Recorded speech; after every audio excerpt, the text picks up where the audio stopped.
Do you get anxious every time someone judges you, like their opinion decides your worth? Do you replay every insult, every look, every rejection in your head until it breaks you down? Are you tired of giving your peace away to people who don't deserve an ounce of your energy? Because here's the truth, no one tells you. The world doesn't get easier, people don't get kinder, and life doesn't slow down just because you're overwhelmed. But what if I told you it doesn't have to shake you anymore? What if you could walk into chaos and remain unmoved, like a mountain surrounded by storms, solid, calm, untouchable? Because real power isn't loud, it isn't reactive, it isn't constantly needing to be understood or respected. Real power is being unfazed. It's walking through fire and not flinching. It's looking at disrespect, at pressure, at failure, and smiling because you know who you are. You're not here to be liked, you're here to rise. In this world, the people who win aren't the ones who scream the loudest. They're the ones who move in silence, who think clearly when everyone else is panicking, who own their emotions instead of being owned by them. And if you've been walking around feeling like you're one more insult away from breaking, you've been living as a prisoner to things you can absolutely control. Your mind, your energy, your reactions. And starting now, that ends. In this video, you'll learn how to act as if nothing bothers you, not because you're numb, but because you've mastered what most never will. You'll discover how to stop reacting to everything, how to take your power back, and how to become the calmest, strongest, most unshakable person in every room you walk into, without saying a word. There's a reason you feel so drained at the end of the day, a reason why your mind won't stop spinning at 2 a.m., even though your body is begging for rest. It's not because you're weak, it's not because you're broken, it's because you're bleeding energy from wounds you can't even see. Wounds opened not by fists, but by glances, comments, silence, disrespect. And every time you respond to them, you lose power. You ever wonder why some people move through life with this unshakable calm, like nothing touches them, while you feel like every little thing cuts deep, like your worth rises and falls depending on who approves of you that day? You walk into a room, and if one person gives you a look, suddenly you're questioning your entire identity. One message left on read, and you're spiraling, thinking maybe you're not good enough, not wanted, not worthy. Why does it get to you like that? Let me tell you about a man named Daniel. A good guy, smart, loyal, talented, but Daniel had one flaw that kept him stuck for years. He needed everyone to like him. He needed constant reassurance that he mattered. And so when someone ignored him, he obsessed. When he made a mistake, he punished himself for days.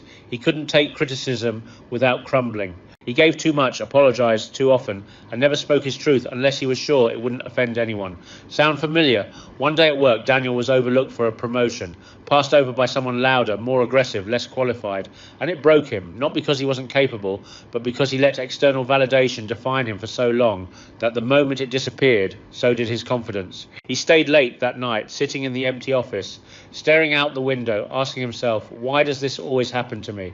Why do I never feel in control? And that is the real problem. That invisible prison most people are trapped in. The prison of reaction, of needing to be seen, liked, approved.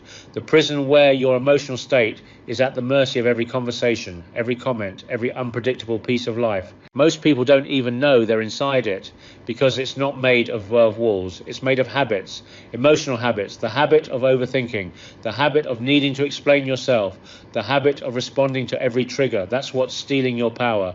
And the cost is everything, your peace, your clarity, your ability to move through life with certainty, gone. And here's the worst part. Most people don't even realize what they've given up. They think it's normal to feel this drained, to be reactive, to constantly analyze what others think. But ask yourself, what would your life look like if you weren't emotionally hijacked by every little thing? Pause. Really ask yourself that. What would it feel like to be able to walk into a room and not care who's watching you?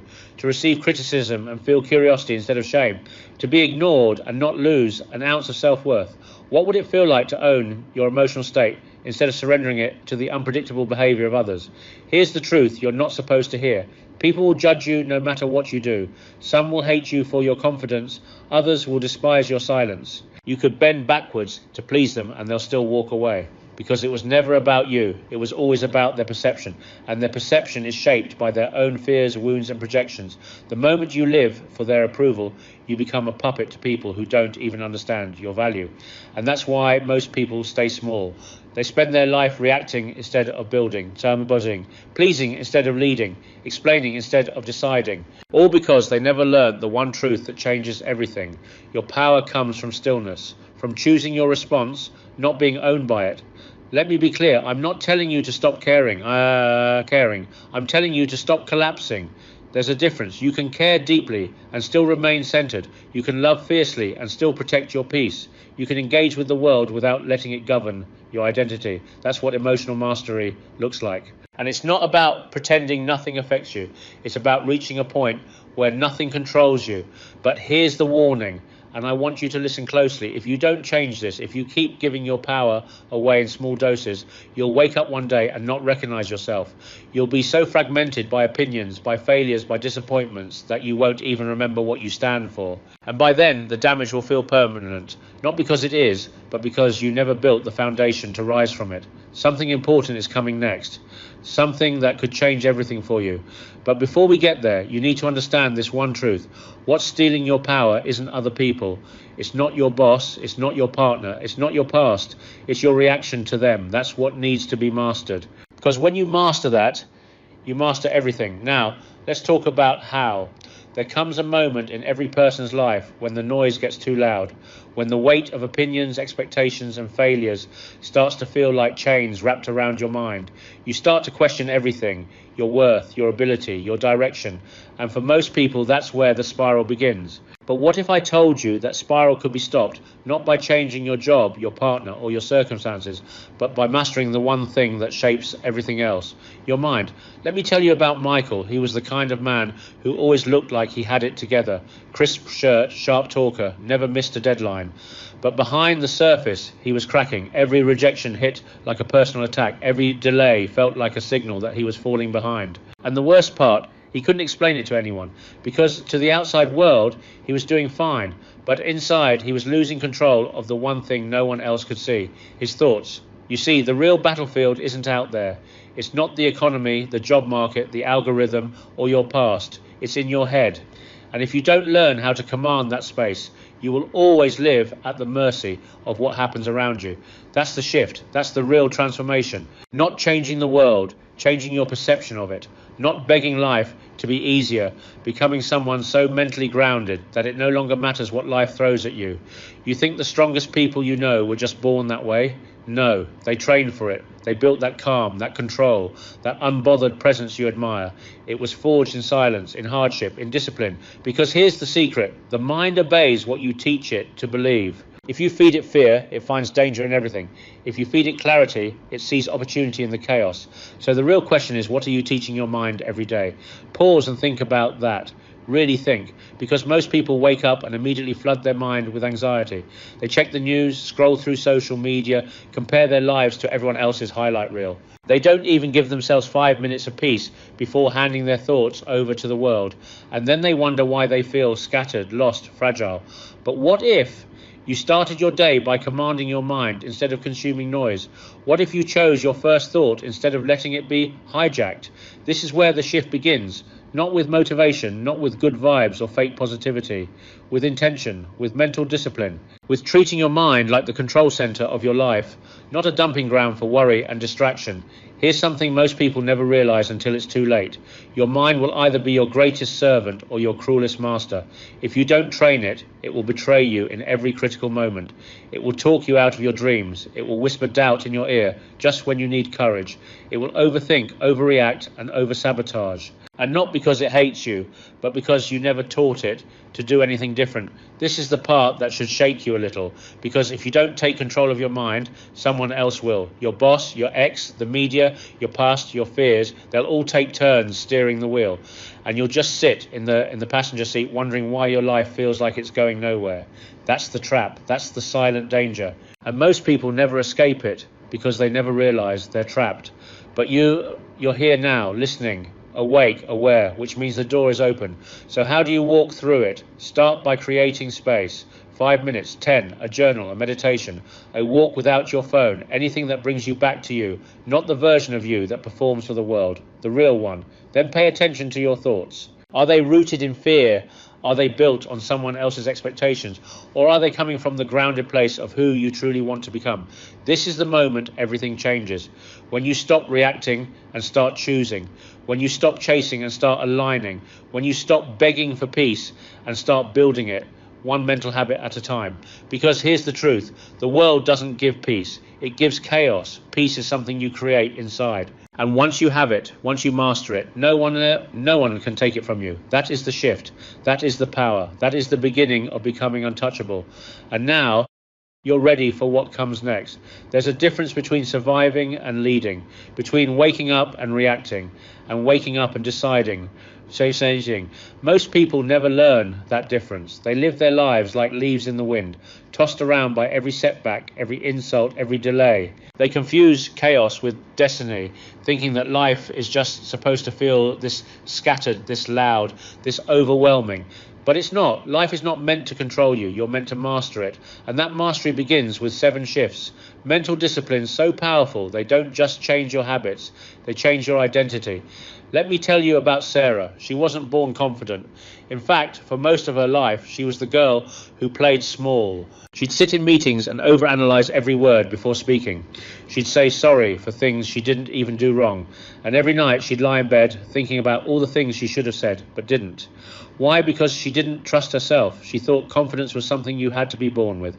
But that changed the day her mentor told her, confidence isn't born, it's built, and the foundation is mental discipline. From that moment, Sarah stopped looking outward. She stopped trying to control the world and started studying how she reacted to it.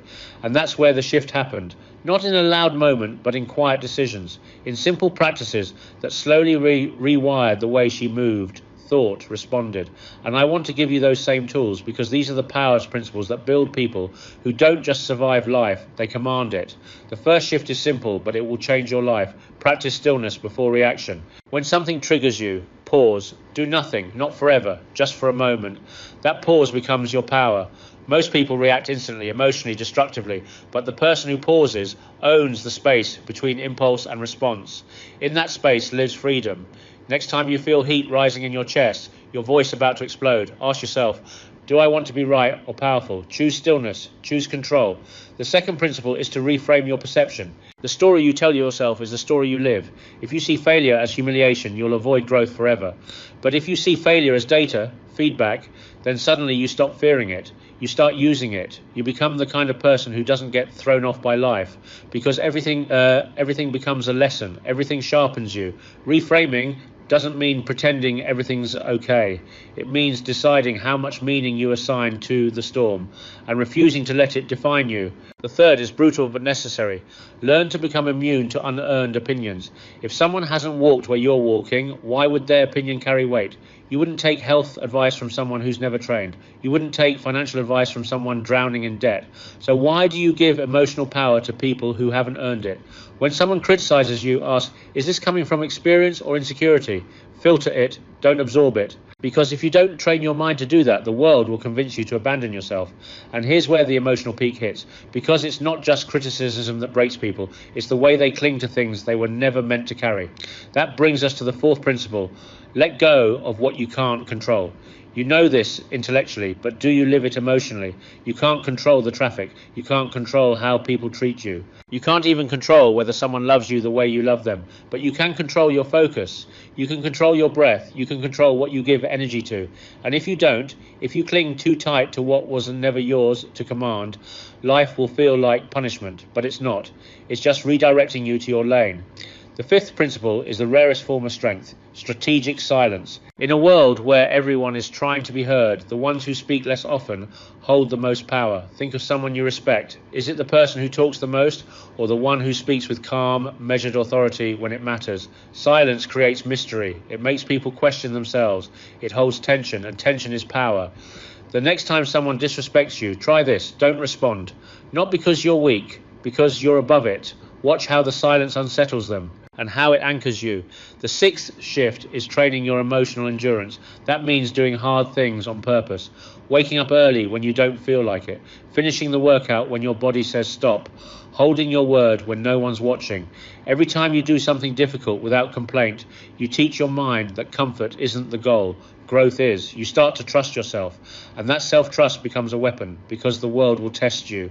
But if you've trained for pressure, nothing breaks you. You bend, maybe, but you never snap. And the final principle, the one that separates pretenders from masters, is identity alignment. Every day ask yourself, am I acting like the person I want to become? Not someday, now. The version of you that's composed, focused, respected. What decisions would they make today? How would they speak? How would they move? And then do it. Not because it feels natural, but because repetition rewires identity. If you act like that person long enough, you become them. That's how transformation happens, not in an instant, but in the quiet, disciplined choices no one claps for. So now you know, power isn't given, it's built. And every one of these principles is a brick. Stack them daily, and soon you'll look back and not recognize who you used to be. Because you won't just act as if nothing bothers you. You'll become the kind of person who is truly unbothered. That's the edge. That's the power. And starting today, it's yours. There is a moment in every person's life when the masks start to fall, when all the pretending, all the pleasing, all the performing begins to feel hollow. And what's left underneath the image, the habits, the noise, is a single question. Who are you when no one's watching? That's the question Kyle found himself facing at 2:47 in the morning, sitting alone in his apartment, the city lights flickering through the blinds like a reminder that time doesn't wait for anyone. He'd just lost a deal he thought was secure, not because he wasn't qualified, but because he hesitated. He doubted himself. He let one voice of criticism pull him back into the shell he'd spent years trying to break out of. And in that silence, that painful honesty, he whispered to himself, I'm tired of this. I'm tired of being shaken by things that should not have this much power over me. Maybe you've been there, or maybe you're there right now, worn out. Not from life itself, but from your reaction to it, from being so easily pulled off center by disrespect, by silence, by rejection, by delay. You keep wondering when the peace will come. But what if I told you it's not coming, not unless you build it, and you can? Because the real evolution doesn't come from reading more books or waiting for better days. It comes the moment you decide that you no longer wish to be at war with yourself. Becoming untouchable isn't about arrogance. It's not about pretending nothing hurts. It's about mastery, quiet mastery. You still feel, but your feelings don't run the show anymore. You still care, but you're not owned by the need for validation. You still love, but not at the cost of your peace. This shift isn't a firework, it's a furnace. Quiet, hot, constant. It burns away every illusion you had about control and replaces it with something stronger, clarity. Because what do you really want? To be liked, or to be free, to be applauded, or to be unshaken? What would your life look like if no insult could destabilize you, if silence didn't scare you, if failure didn't define you? Imagine walking into a room and not scanning for approval. Imagine facing a loss and not collapsing. Imagine hearing criticism and not shrinking, but sharpening. That version of you exists, but it won't come through chance. It only comes through choice. Here's where it gets serious. Most people never make that choice. They keep living as emotional drifters, chained to opinions, crushed by setbacks, slaves to their triggers. They never claim their mind. And if you don't claim it, the world will use it against you. That is not a theory. That is a warning. You are either the master of your emotions or the victim of them, and the clock is ticking. But the moment you decide, really decide, that your peace, your focus, your energy will no longer be available to anything or anyone that doesn't serve your evolution, that's when the transformation begins. Not in some loud, dramatic moment, but in the discipline to stay silent when your ego wants to speak, in the strength to walk away when your pride wants revenge, in the calm to observe before reacting, in the wisdom to say, this doesn't deserve me. I've worked too hard to be moved by something this small. That's how you become untouchable. You train yourself to respond like the person you wish you were until you no longer have to try, until it's just who you are. You don't have to announce it. You don't have to defend it. You live it. And the people who once shook you, they won't even recognize the person you've become, because the evolved version of you, he doesn't flinch at rejection. She doesn't chase after what walks away. He doesn't beg for attention. She doesn't fold under pressure. They observe, they decide, they move quietly, powerfully, unshaken, and the world will feel that shift. Because when you become untouchable, you don't just change how you feel, you change how others treat you. not because you forced it, but because your energy now commands a different frequency. You stop being available for chaos. You stop entertaining disrespect. You stop explaining your worth. And people either rise to meet you or they fall away. Either way, you stay grounded. So here's the question. Are you ready to become that version of you?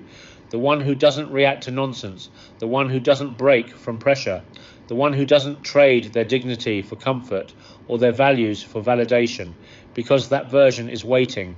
And the only thing standing between you and them is permission. Your permission. Give it. Step into the silence, into the calm, into the self-respect that cannot be touched. And when they ask how you change, you won't need to say a word. Your presence will answer for you. That's the evolution. That's how you become untouchable. And once you do, there's no going back. Now you know. You've walked through the storm and you didn't flinch. You've stared your triggers in the face and chose silence over chaos. You've taken your pain, your overthinking, your self-doubt and burned them in the fire of discipline. You didn't escape life. You mastered it. And now there's a new energy around you, a calm that can't be shaken, a presence that doesn't beg for attention, but demands respect without saying a word. You don't need applause. You don't need permission. You are no longer reactive. You are deliberate, focused, clear. The version of you that once crumbled under pressure, that version is gone. You buried it with every pause, every choice to stay silent when you wanted to scream, every moment you let go of what wasn't yours to carry. And now you move like a warrior, calm, controlled, completely unbothered, not because life is easier, but because you got stronger. You no longer chase what leaves. You no longer argue with what's beneath you. You don't prove. You don't please. You don't panic. You simply are. You are the silent storm people feel before they see. The steady force they don't understand but can't ignore. When they try to provoke you, they find emptiness. When they test your peace, they get nothing back, because you're not in the business of reacting anymore. You're building, evolving, becoming. And while they're lost in noise, you're operating in power, quietly, sharply, unshaken. And so when people ask what happened to you, why you seem so still, so focused, so unfazed, just smile, say nothing. Nah. Let them wonder. Let them drown in their noise while you rise in silence. Because now, you're not just strong. You're untouchable. You didn't become cold and you became untouchable. And your silence is louder than their noise.